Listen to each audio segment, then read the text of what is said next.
In this episode, we've compiled moments when employees made unforgivable mistakes on Undercover Boss. Without further ado, let's get started. Number 6, Larry O'Donnell from Waste Management. My title is President and Chief Operating Officer. I'm responsible for all of our operations in the company. It's come my way that's allowed me to progress in my career.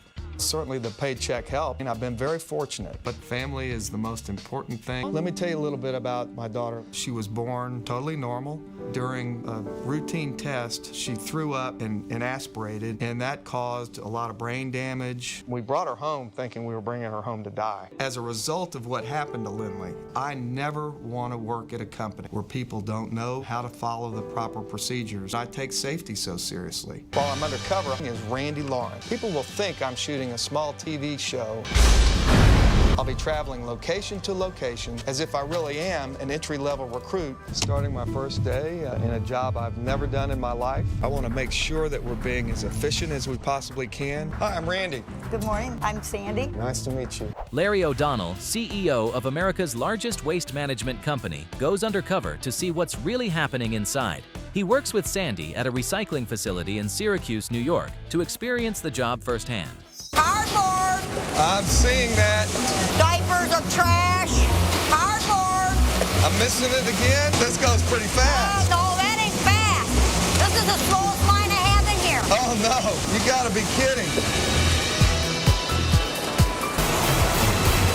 I missed it. I missed it. We're jammed from one side of that belt to the other.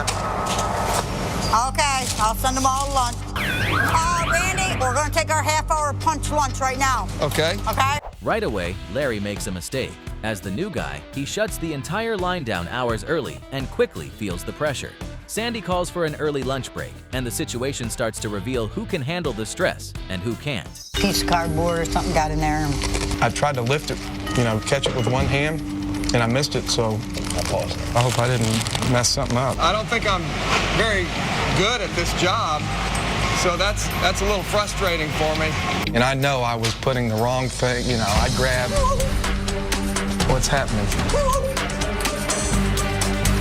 As lunch goes on, the tension builds around Larry. He tries to explain his mistake, but no one is convinced. The new guy is already in a tough spot.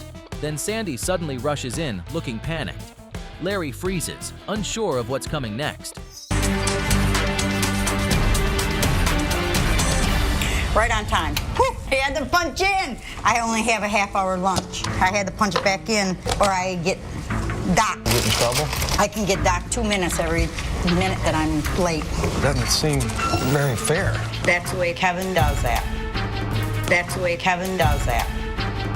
Where is he? He's sitting right here in his office. There's cameras up there, so he's watching us constantly. I wish they didn't have it.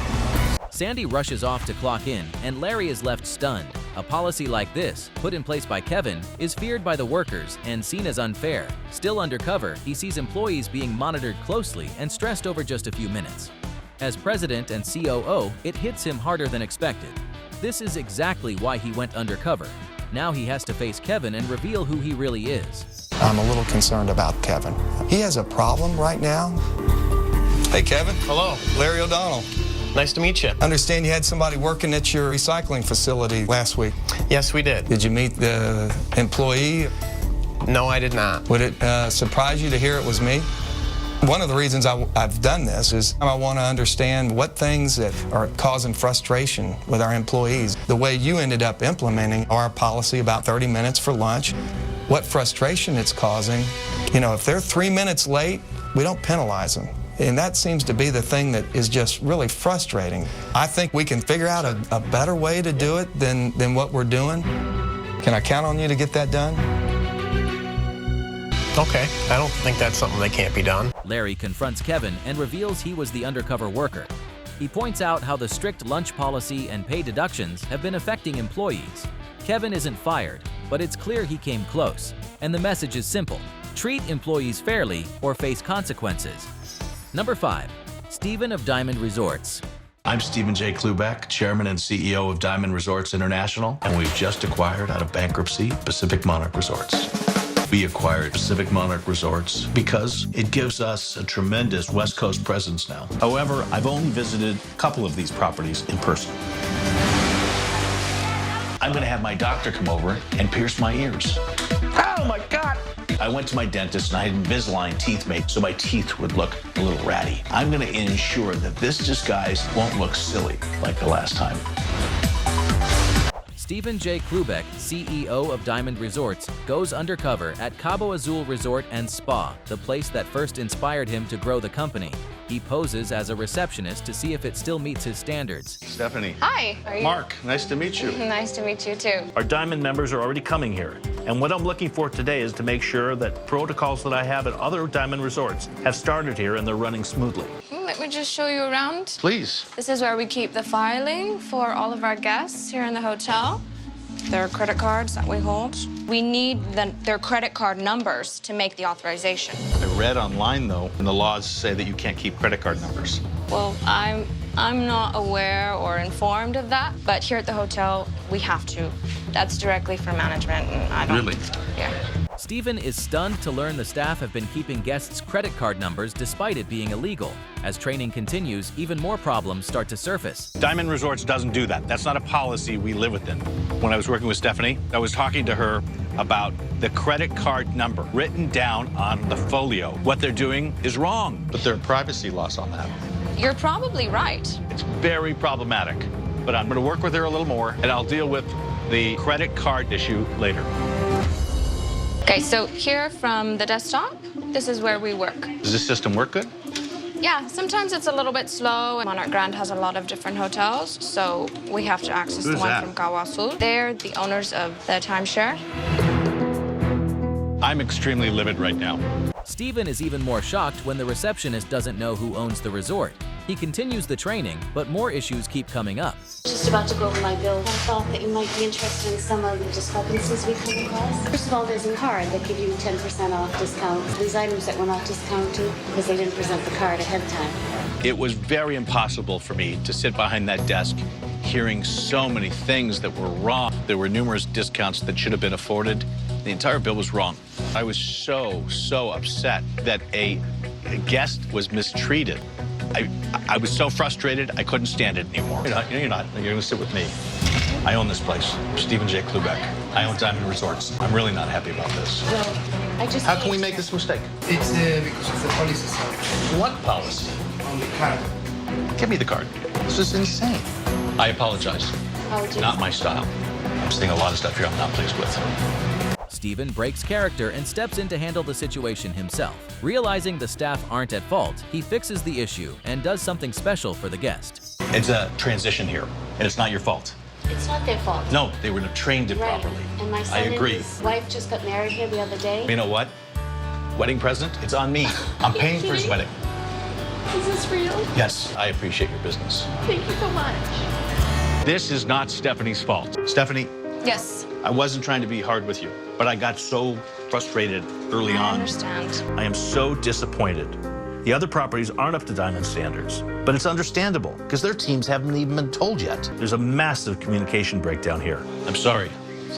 Okay? Everyone on this property should be trained to the Diamond level of standards, and they're not. There's gonna be a transition, but I'm speeding up this transition a lot. Stephen realizes the issue is with management communication, not the frontline staff.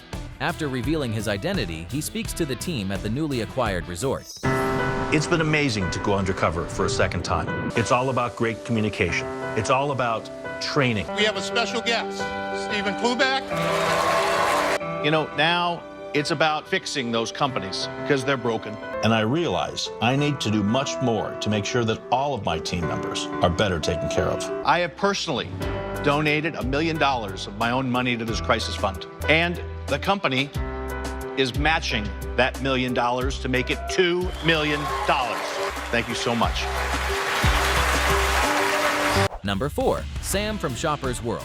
I'm Sam Duché, and I'm the president and CEO of Shoppers World. We carry anything ranging from apparel all the way through hard goods from home. We will have every fashionable item that's trending at the cheapest prices. My grandfather came here in 1904. My grandfather opened a store in Pitkin Avenue in Brooklyn.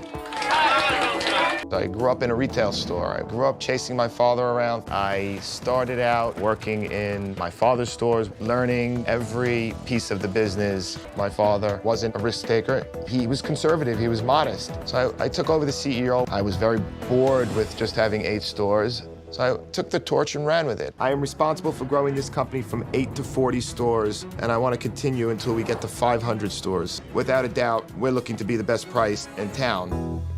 Hiya, Dad. How are you?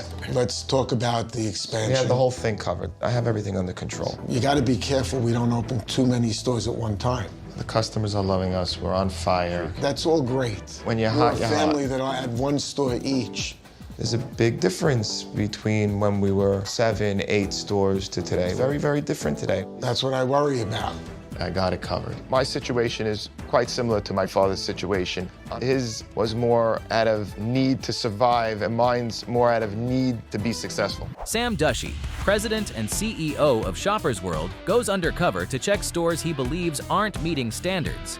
He works with Shar to see how one of their stores is really performing. Atlanta, as a retailer, is considered one of the hottest markets in the U.S. I want to find out if we're turning over enough merchandise in this location. Damon. Damon, how are you? My name's Alex. Alex, nice to meet you. I'm going to do some My headlights. name's This is Alex. Alex. How are you? I'm Shar. Nice to meet you. Very nice to meet you. All right, so we're gonna be organizing these pins this way, and then the smaller size, just put it like to the front. Okay. You know, I happen to notice those are uniforms. Yeah, they are. When is back to school? Well, it was like in August, So so we just keep them here what- just in case, you know. Whoa. Yeah, You're gonna sell all those? we plan on it. The fact that we have that amount of uniforms and back to school is over, that's a serious problem. Summer is over. I should see outerwear. I shouldn't see fans. I mean, I see all spring merchandise. That's my cash sitting on the sales floor. The shift starts off rough as Sam spots items on the floor that are completely out of season.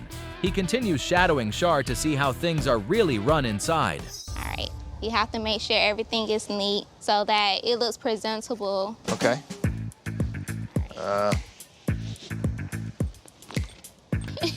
Man, You're kind of struggling there. yeah. Oh boy, I think I ripped them. We don't want to rip the merchandise. You guys we get a discount on the merchandise? Yes, we do. We rip the pins. No, I'm kidding. So are you married or? Married. Actually, I was planning on getting married to my baby's father, but that didn't work out. He was cheating on me, but you know, it's life. You gotta move on. How many months pregnant are you? I'm 6 months pregnant. Wow. Freaking out, like, OMG, how I'm gonna do this? Like, I'm only 20 years old. So far, it's going pretty good. I'm working. You have a smile on your face. Sam feels sympathetic toward Shar, who is still working while 6 months pregnant. They continue the day and move on to a few more tasks. We're gonna be dressed in a mannequin. Well, I wouldn't want you climbing up there, so you just guide me and tell me what to do. Okay, cool. We're gonna put some different merchandise on there. So you're gonna be picking out an outfit. Want me to pick out an outfit? What, just give me some guidance as to what exactly I'm That's picking where out. your fashion sense comes in. I have specific store standards that are written in a manual of exactly how to display merchandise. So, Alice, what do we have here? There you go. That's what it's all about. You sure the customer's gonna be able to reach it all the way up there? That's our job. If they need something, we have to get it down for them. We're not in the boutique business. I'm not displaying merchandise the way she was displaying merchandise. A total colossal waste of time. After dressing the mannequin, Sam becomes more frustrated as Shar points out more issues that don't meet company standards. He lets it go for now and continues watching the store. So, Shar, how did you learn all this? Well, Didn't go too well, or? I mean, they basically just... I'm shocked and disappointed. Disappointed mostly in myself for allowing this to happen. So no Swimming on the training, no register. manual, no studying for this job. No. Is there a restroom back there that I can Yes, use? we do have a restroom. This totally stems from the top down. Where's my district manager who's been with the company for years? Has he even given them the manual? Howard. Yes, sir. Are you aware of where I am right now? No. I'm undercover in the Morrow, Georgia store. We got no merchandise manual. Where is my merchandise manual? It looks like there was no store visits. Yes. How come nobody made us aware that we have tons of uniforms left over from spring? We can't run a business like this. Yes, sir. I need you Okay. and Matt, the DM, to fly down here and fix it immediately. Yes, sir. After confronting the director of operations, Sam tells them to fix the issues. He then reveals his identity to Shar, leaving her surprised. Shar, I'm Loved every moment of working with you as Alex. Yeah. But I realized that there was a lack of training. I'm not blaming you. This was a big error on my part. I'm gonna have everybody retrained at that store. You know, I'm a family man. I have 2 kids of my own. So I know what it feels like to be a new parent. It's really scary. You're not alone. Thank you. I wanna give you $10,000. I want you to put the money towards your new child. This has changed my life, like, dramatically. Like, this could happen. I really feel like everything is gonna be okay. During the reveal, Sam points out the store's issues and decides to provide training for the team. He also gives Shar financial help for her child. Despite nearly losing his temper, the situation ends on a positive note. Number 3, Anthony Wedo from Buffett Inc. I'm here for Ernest. Is he around? If I don't see smiles when I'm in there today, that means things aren't running the way they should be. Anthony Wedo, president and CEO of Buffett's Incorporated, goes undercover as a worker in a reality TV competition to see how the company operates from the inside. I mean, you gave me 1 minute of training. That's not fair, and I would hope you give other people more than 1 minute of training. I'm working with Scott, and I think he's a smart aleck, and I don't think it's necessary. Oh, well. He was condescending. He didn't really help me.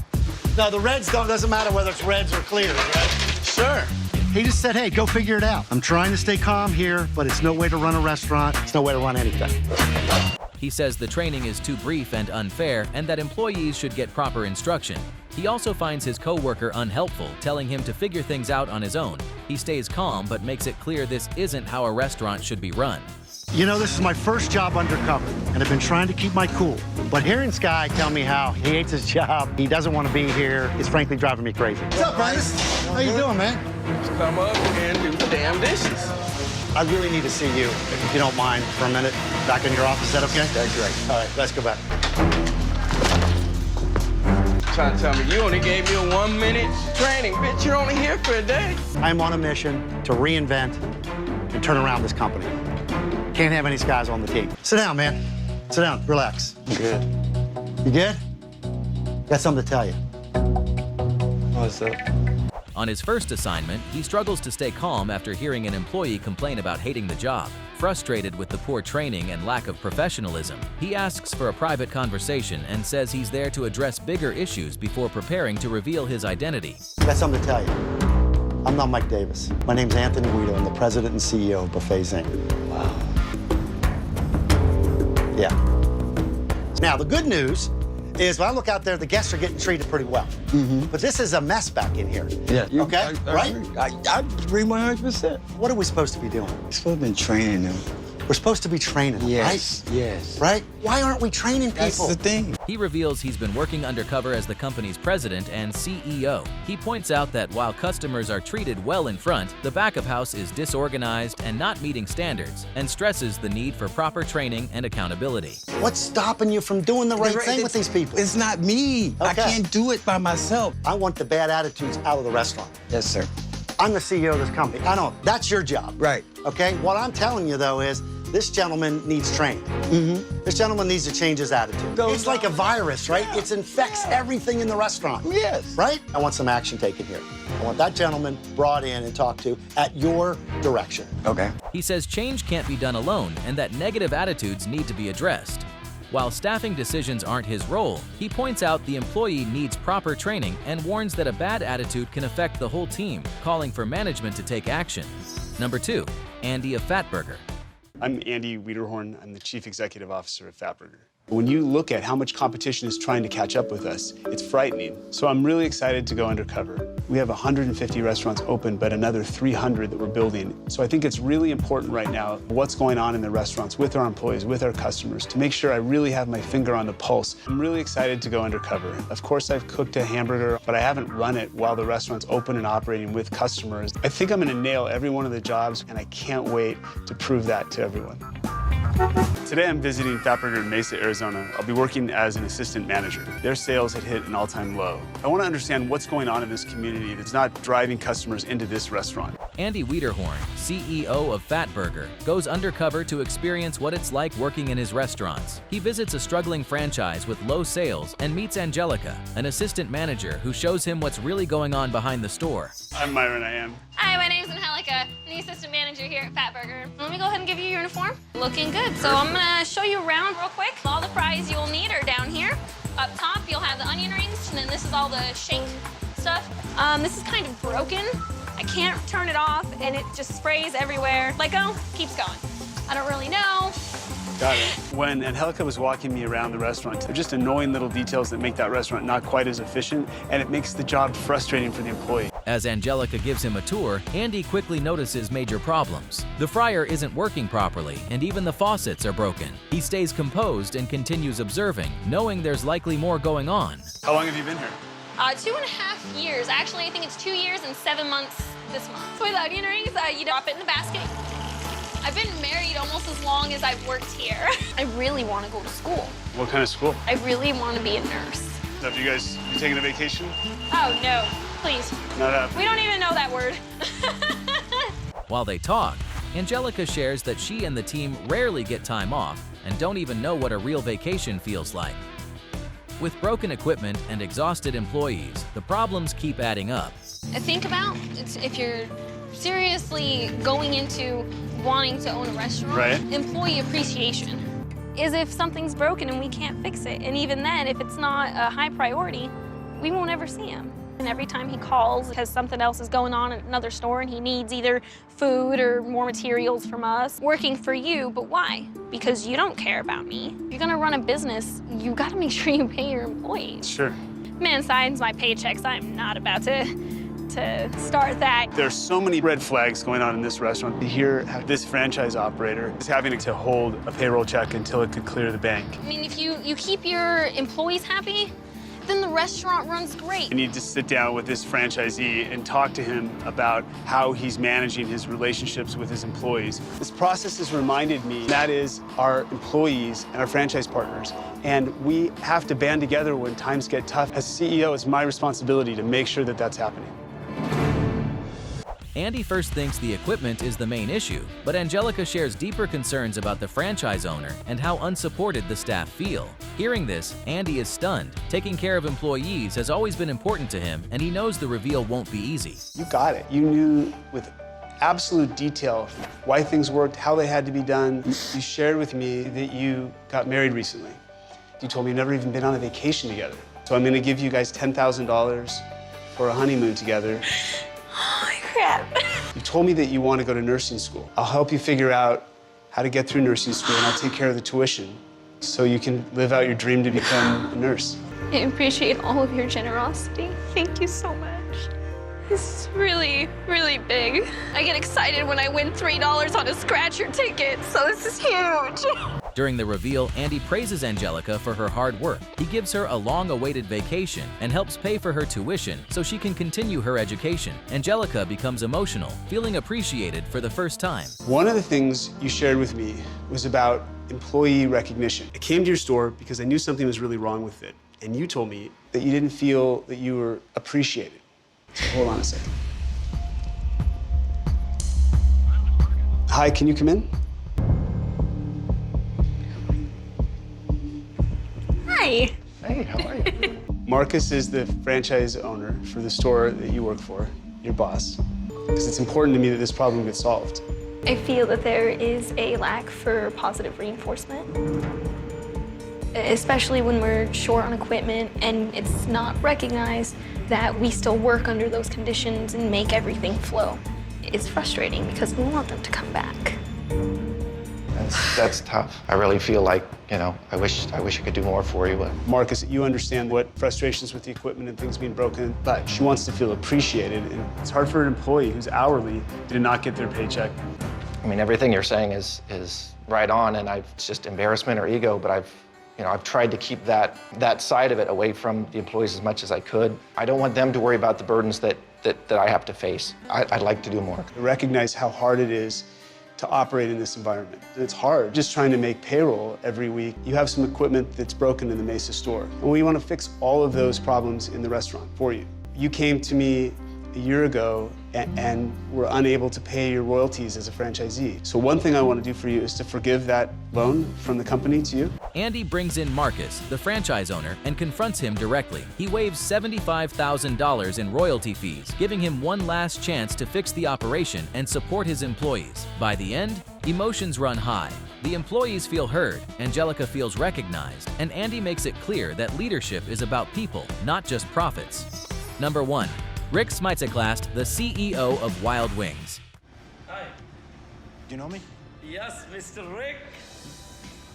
First of all, Yeah. you're gonna apologize to her. I want a proper apology. You go up there and you apologize. Sorry, Sabrina. You can do whatever the hell you want to me.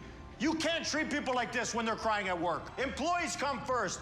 You are disrespectful to the brand, and you know what? I'm gonna come in and I'm gonna make it right. In this episode, the manager realizes Mr. Rick is the owner of Wild Wings. Rick confronts him and makes him apologize to a female employee. The manager keeps making excuses, but Rick shuts him down, pointing out how his actions disrespected the brand and left the employee in tears. Call it Dave's Wings. Come on. I love you, Rick. No, you don't love me. Give me a break. Okay, we have a contract for draft beer. Everything you do is different. I wasn't too happy. I wasn't too impressed with the guy. And this was just the final nail in the coffin. The more and more I think about it, the more and more mad I get. It's done. You and me are done. He brushes off the need for recognition and suggests calling it Dave's Wings. As the discussion escalates, he rejects claims of loyalty and becomes frustrated over a promotion that goes against company agreements. Already on thin ice, this becomes the final straw, and he decides to end the relationship. This really, it's one of the craziest things I've ever seen, and I apologize on behalf of myself and our company. It'll be okay, I promise. I don't even know what to think right now. It was nice to have someone stick up for you. Like I said, a long time coming for all this to happen. I gotta bring their food. So you had no idea who I was? No, I honestly didn't. He calls the situation one of the most shocking he's seen and apologizes on behalf of the company, saying it should never have happened. Still taking it in, he thanks them for the support and returns to work, as the other person admits they didn't recognize him but knew something was off. Sabrina, I hope this helps a bit. It's just a start. Thank you. It was a very emotional situation for both of us. Take the week off, get your energy back. Just text me any time of night, like I said. I just really, honestly care about her, and that she can learn from this experience. He tells Sabrina he hopes the support helps and encourages her to take a week off to recover. He gives her his contact information and says she can reach out anytime, adding that he wants her to grow from the experience. If you enjoyed this video, click now to watch the times bosses were shocked.